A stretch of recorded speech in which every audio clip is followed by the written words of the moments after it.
Hello guys and welcome back to Best Car Picks. നമുക്കറിയാം 2019 M G Motors ഇന്ത്യയിലേക്ക് വരുന്ന ഓർമോറസ് garages and അവർ ഇന്ത്യയിലേക്ക് വന്നത് ഹെക്ടർ വെച്ചാണ്. അത് കഴിഞ്ഞ് പിന്നെ കുറച്ചധികം വണ്ടികൾ അവർ ഇറക്കിയിട്ടുണ്ട്. ഹെക്ടർ ഇറക്കി, അതിനുശേഷം ഹെക്ടർ പ്ലസ് ഇറക്കി, ഗ്ലോസ്റ്റർ ഇറക്കി, പിന്നെ നമുക്ക് ഇന്ത്യയിൽ എം ജി ZS-EV കിട്ടി, അതുപോലെ ആസ്റ്റർ കിട്ടി, ഈ ഏറ്റവും റീസെൻ്റ് ആയിട്ട് കോമറ്റ് EVയും കിട്ടി. ഇതിൻ്റെ അകത്ത് ഇപ്പോൾ നമ്മൾ നോക്കിക്കഴിഞ്ഞ ഒരു കാര്യം മനസ്സിലാക്കാൻ പറ്റും. മറ്റുള്ള കമ്പനികളൊക്കെ കൂടുതലും പെട്രോൾ ഡീസൽ വണ്ടികൾ ഇറക്കുക, അല്ലെങ്കിൽ ഇലക്ട്രിക് വണ്ടികൾ ഇറക്കാൻ വേണ്ടി കുറച്ചൊക്കെ പണിയെടുത്തുകൊണ്ടിരിക്കുക, അല്ലെങ്കിൽ ഇപ്പോൾ മാരുതി സുസുക്കി ടൊയോട്ട പോലുള്ള കമ്പനികളൊക്കെ ഹൈബ്രിഡ് ഇറക്കുക പോലുള്ള കാര്യങ്ങൾ ചെയ്യുമ്പം ടാറ്റ എം ജി തുടങ്ങിയ കമ്പനികളാണ് ഇലക്ട്രിക് വണ്ടികൾ ഇറക്കിക്കൊണ്ടിരിക്കുന്നത്. ആൻഡ് നമ്മളിപ്പോൾ ഇന്ത്യയിലെ ടോട്ടൽ സെയിൽസിൻ്റെ കാര്യത്തിൽ എടുക്കുകയാണെങ്കിൽ എം ജി ആണ് നമ്മുടെ ടാറ്റ കഴിഞ്ഞാൽ പിന്നെ സെക്കൻഡ് അല്ലെങ്കിൽ തേർഡ് പൊസിഷനിൽ മാറി മാറി നിൽക്കുന്നത്. ചില സമയത്തൊക്കെ മഹീന്ദ്ര എം ജി ഓവർടേക്ക് ചെയ്യും, അതുകൊണ്ടാണ് തേർഡിൽ വരുന്നത്. പക്ഷേ മോസ്റ്റ്ലി മിക്കവാറും ഒക്കെ എം ജി സെക്കൻഡ് പൊസിഷനിൽ തന്നെയാണ് നിൽക്കാറുള്ളത്. കാരണം രണ്ട് വണ്ടികൾ അവർക്ക് അവൈലബിൾ ആണ്. ZS-EV ഉണ്ട്, അതുപോലെ തന്നെ കോമറ്റ് EV ഉണ്ട്. പക്ഷേ ഇന്ന് നമ്മൾ നോക്കാൻ പോകുന്നത് ഈ രണ്ട് വണ്ടികളെ പറ്റിയല്ല, ഇവരുടെ ഏറ്റവും പുതിയ വാഹനത്തെ പറ്റിയാണ്. എം ജി മോട്ടോർ ഇന്ത്യയുടെ MD കൺഫേം ചെയ്തിട്ടുണ്ട്. അവർ ഇന്ത്യയിലെ അവരുടെ വണ്ടികളുടെ ഒരു ലിസ്റ്റ് എക്സ്പാൻഡ് ചെയ്യാൻ വേണ്ടിയുള്ള ശ്രമത്തിലാണ്. ആൻഡ് നമുക്കറിയാം, കഴിഞ്ഞ വർഷമായിരുന്നു നമ്മുടെ JSW ഗ്രൂപ്പ് ഇന്ത്യയിലുള്ള എം ജിയുടെ കുറച്ച് സ്റ്റേക്ക് വാങ്ങിയത്. ഓൾമോസ്റ്റ് 35% ഇപ്പോൾ എം ജിയുടെ ഓണർഷിപ്പ് ഇന്ത്യയിലുള്ളത് JSW ഗ്രൂപ്പിനാണ്. ഇതിപ്പം പറഞ്ഞു വരുമ്പം നമ്മുടെ JSW ഗ്രൂപ്പും അതുപോലെ തന്നെ സായിക് മോട്ടോർ കോർപ്പറേഷൻ തമ്മിലുള്ള ഒരു കൊളാബറേഷനാണ് എന്ന് പറയാം. ഈ ഒരു കൊളാബറേഷന് ശേഷം ആദ്യമായിട്ട് വരാൻ പോകുന്ന വാഹനം ഇത് തന്നെയായിരിക്കും. പിന്നെ ഇതൊരു ഗ്രൗണ്ട്സ് EV ഒന്നും അല്ല. അതായത് EV എന്ന് പറയുമ്പം സ്കേറ്റ് ബോർഡ് EV ആർക്കിടെക്ചറൊക്കെ ആയിരിക്കും കേട്ടോ, അതല്ല ഞാൻ ഉദ്ദേശിച്ചത്. അല്ലാണ്ട് ഇപ്പം അവർ ഇന്ത്യക്ക് വേണ്ടി തന്നെ ഡെവലപ്പ് ചെയ്ത് വരുന്ന ഒരു വാഹനമൊന്നും അല്ല. ബേസിക്കലി അവർ കൊണ്ടുവരാൻ പോകുന്ന ഒരു ചൈനീസ് വണ്ടി തന്നെയാണ്.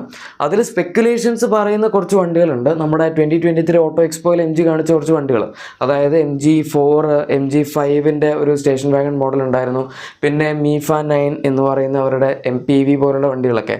ഇതൊക്കെ ഇന്ത്യയിലേക്ക് വരാൻ ചാൻസ് ഉണ്ടെന്ന് പറയുന്നു. എനിക്ക് പക്ഷെ കൂടുതലും തോന്നുന്നത് ഇവർ ബൗജൻ എപ്പും എപ്ലസും ഈ അടുത്ത് ചൈനയിൽ ഇറക്കിയിട്ടുണ്ടായിരുന്നു.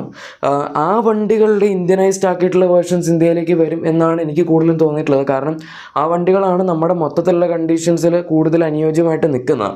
എന്തായാലും ഇവർ കൂടുതൽ ഇലക്ട്രിക് വണ്ടികൾ ഇറക്കാൻ പ്ലാൻ ചെയ്യുന്നത് എന്താണെന്ന് വെച്ചാൽ, ഇപ്പോൾ വരുന്ന റിപ്പോർട്ട്സ് അനുസരിച്ച് നമ്മുടെ ഇന്ത്യയിൽ വിൽക്കുന്ന ടോട്ടൽ വണ്ടികൾ ജസ്റ്റ് 2% മാത്രമാണ് ഇലക്ട്രിക് വണ്ടികളുടെ സെയിൽസ് ഉള്ളത്. പക്ഷേ എന്നാൽ അടുത്ത 2030, അതായത് ഇനി വരാൻ പോകുന്ന ഒരു 5-6 വർഷം കൊണ്ട് ഈ 2% മാറി 15 to 20% അടുത്ത് ഇന്ത്യയിൽ വരുന്ന ടോട്ടൽ വണ്ടികളുടെ സെയിൽസ് ഇലക്ട്രിക് ആയിരിക്കും എന്നാണ് എം ജി പറയുന്നത്.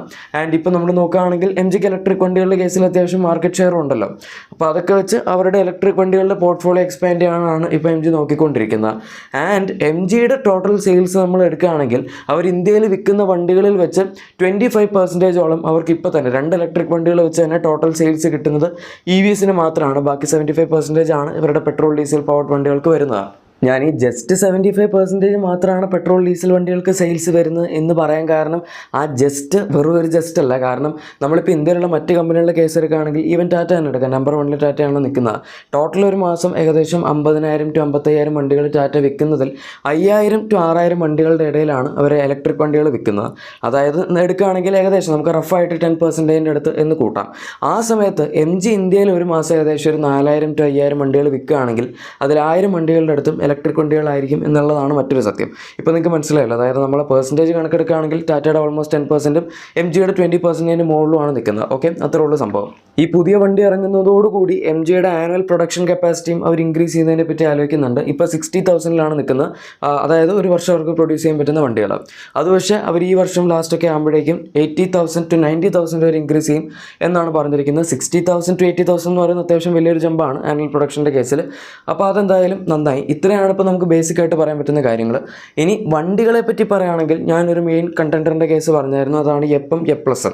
ആക്ച്വലി എപ്ലസ് ഇന്ത്യയിൽ ട്രേഡ് മാർക്കും പേറ്റൻറ്റും ചെയ്തിട്ടില്ലെങ്കിലും എപ്പ് ഇന്ത്യയിൽ എം ജി ഒഫീഷ്യലി പേറ്റൻറ്റ് ചെയ്തിട്ടുണ്ട് ആ വാഹനത്തിൻ്റെ ഡിസൈൻ.